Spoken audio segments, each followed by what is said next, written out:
BJP ആണ് നമ്മുടെ ഇന്ത്യയിൽ വർഗീയത തുടങ്ങി വെച്ചത്. അതിനെ ഇപ്പോൾ എടുത്ത് തോളത്ത് കയറ്റിക്കൊണ്ട് പോവുകയാണ് ഇവിടെയുള്ള ലീഗുകാരും കോൺഗ്രസ്സുകാരും LDF ഇടതുപക്ഷ സർക്കാരും എല്ലാവരും.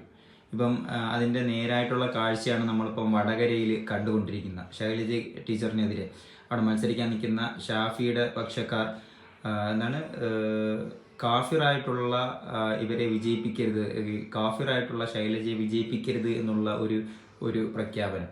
അത് എന്തിൻ്റെ അടിസ്ഥാനത്തിലാണ് ഇത് പറയേണ്ടി വരുന്നത് എന്നുള്ളതാണ് മനസ്സിലാവാത്തത്. ഇത് പറയുന്നവൻ ഒരു മുസ്ലിം ലീഗുകാരനായിരിക്കും. ഇവൻ മുസ്ലിം എന്ന് പറയുന്ന പേരെടുത്ത് കളഞ്ഞിട്ട് പറയുന്നതിനോട് യോജിക്കലുണ്ടെന്ന് പറയാം. ഇതൊരു എന്ത് നന്മയാണോ നീയൊക്കെ കൊടുക്കുന്നത്? അറിയാൻ വയ്യാനായിട്ട് ചോദിക്കുമോ? എന്ത് നന്മയാണ്? അതുപോലെ തന്നെ ഇവർ അങ്ങോട്ടും പറയുന്നത് ചിലത് എന്തൊരു അവസ്ഥയാന്ന് നോക്കിയേ. തീവ്രവാദം, വർഗീയവാദം, ഇത് ചിലവന്മാർ മാത്രം ഇറക്കി